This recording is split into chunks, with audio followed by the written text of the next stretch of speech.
Bapak Kiai Mustafa Al-Maduri, pemangku hajat Ibu Haja Elise Zakiyah Darmana, Bunda Haya Propriyatna, Bunda Dr. Sari, Ikhwan Akhwat yang dirahmati oleh Allah Subhanahu wa taala.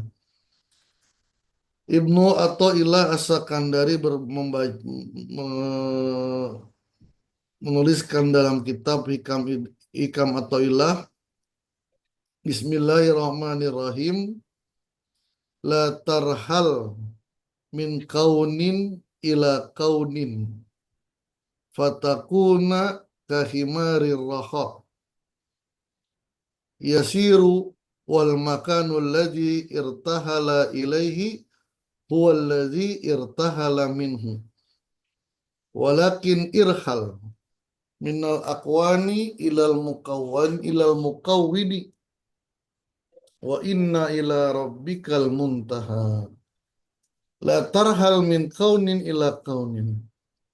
Janganlah engkau melakukan perjalanan dari dunia ke dunia. Fatakuna kahimarir raha. Maka engkau seperti keledai giling, keledai yang mengitari penggilingan.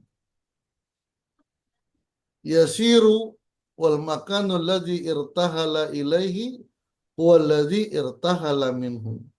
Dia berjalan, tapi tempat dia berjalan akan kembali lagi ke tempat dia berjalan. Awal dia berjalan, lalu dia berputar, balik lagi.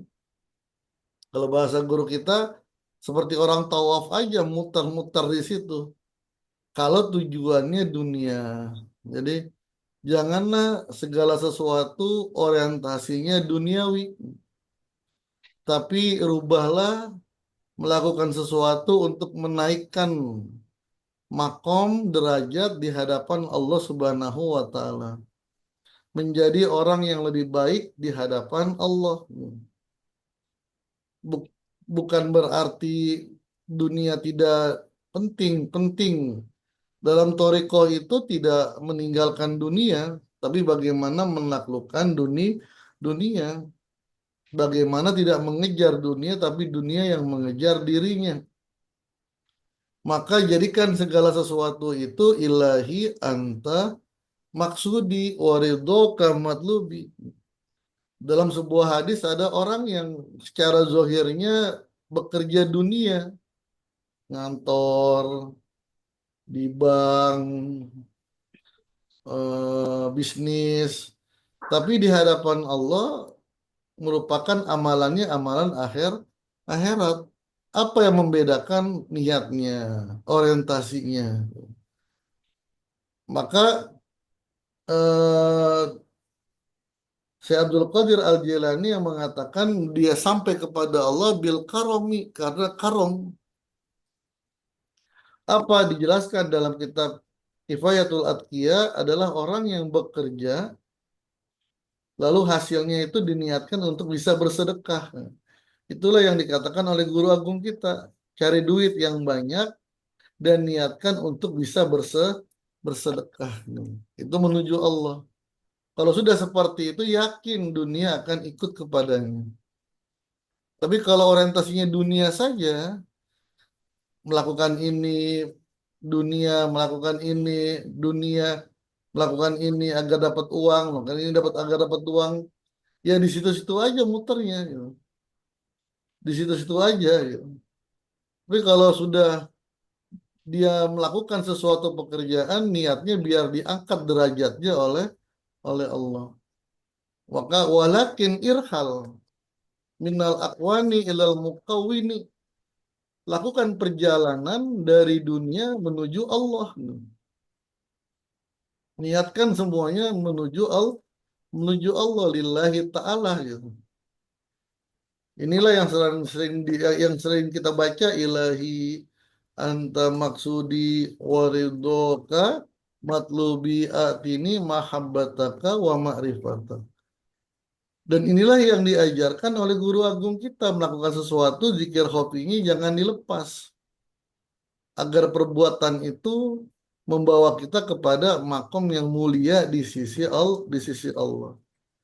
Wa inna ila rabbika al-muntaha. Dan sesungguhnya tujuan utama, tujuan puncak itu adalah kepada Allah, gitu. Orang yang hanya mengejar dunia ya tidak akan lepas dari masalah, gitu. Di situ-situ aja ketemu lagi masalah, ketemu lagi masalah, ketemu lagi masalah yang bisa memusingkan. Tapi ketika sudah orientasinya Allah, ketika menghadapi masalah, dia dia dihadapi dengan baik, dengan tenang. Maka itu perlu perlu perlu partner, perlu partner apa? La tazhab man la yunhiduka haluhu wa la yaduka 'alallahi maqalu. Jangan punya partner yang nggak membuat kamu dekat dengan Allah, ya. Yang perkataannya, perbuatannya tidak membuat kamu semangat untuk menuju Allah. Tapi carilah partner, teman, guru yang membuat kamu berorientasi kepada Allah. Tujuannya Allah, ya.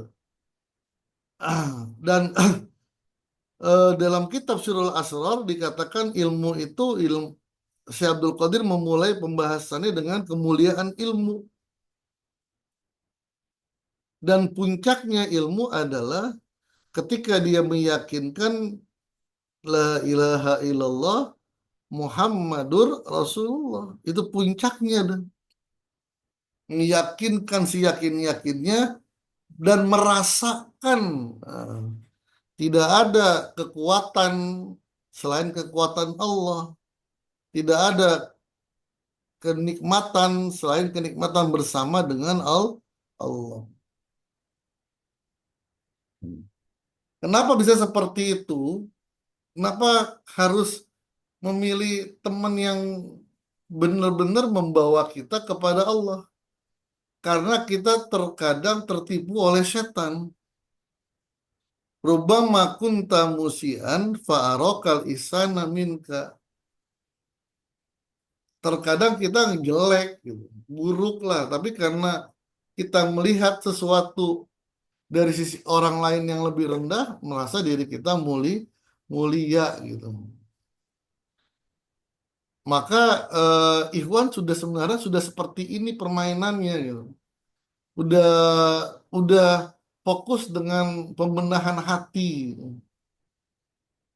Yang kemarin sedikit saya bukan marah tapi ini fitnah besar kepada guru agung yang menyebarkan apa namanya flyer-flyer yang mengatakan kalau sulit meninggalkan rokok pindah agama dan jangan menyebut nama Allah dan Rasul. Itu kalau disebar kemana-mana itu Masya Allah itu. Tambah lagi ada flyer lagi Torikoh anti rokok, gitu. Ya kita sepakat lah bagusan orang yang tidak merokok daripada orang yang merokok. Hanya saja perkataan ini kalau dinisbatkan, perkataan yang tadi dinisbatkan kepada guru mursyid, yang kasihan ikhwan-ikhwan yang baru-baru, gitu. Ikhwan-ikhwan yang belum yakin, itu akan diserang oleh teman-teman mereka, gitu. Dan itu benar terjadi. Di beberapa tempat saya manakiban, iya, iya, iya. Kawan saya nih, gimana sih emang rokok emang kenapa sih nggak sampai harus murtad gitu. Jadi cerdaslah dalam meng-share, saring dulu baru sharing gitu. Saring dulu baru sharing, gitu. Dan ini muncul orang-orang yang merasa dirinya mulia, ini yang bahaya lah gitu. Merasa dirinya mulia, dirinya memiliki tempat yang mulia di Abah gitu, karena dia tidak merokok, aduh gitu. Tapi ya bagi bagi beberapa orang ya ini ujian, nah ini ujian ikhwan dalam meyakinkan kemursidan guru agung gitu. Dalam berpegang teguh Meskipun diapain lah, ya, pokoknya tetap lah guru agung saya, mursyid saya adalah Abah. Yang lain terserah mengatakan lebih pantas jangan jangan sebut nama Abah, nggak. Dan ini dan langsung saya bertanya kepada orang-orang yang benar-benar dekat dengan Abah gitu. Emang Abah pernah ngomong orang yang merokok jangan sebut nama Abah? Nggak ada gitu. Abah itu rahmatan lil alamin, kejembaran rahmaniyah. Jangankan orang yang merokok, orang yang mabuk saja datang ke Abah diterima. Karena Toriko ini untuk membersihkan diri, bukan untuk orang-orang yang sudah suci gitu.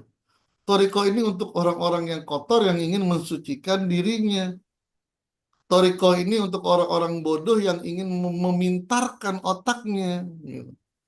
Mencerdaskan dirinya. Gitu. Kalau sudah merasa mulia, sudah merasa suci ya nggak usah gitu. Ini jadi inilah apa namanya balik lagi walakin irhal minal akwani ilal mukawin. Ini sudah tugas kita lah di sini. Fokus dengan pembenahan hati. Tuba liman sagalahu aibuhu an uyubinas. Beruntunglah orang yang sibuk dengan kekurangan dirinya daripada mengurusin kekurangan orang-orang lain. Mudah-mudahan kita semakin dicerdaskan oleh Allah melalui guru mursyid. Wallahu alam bisawab. Wallahu muwafiq ila aqwabit thoriq. Assalamualaikum warahmatullahi wabarakatuh.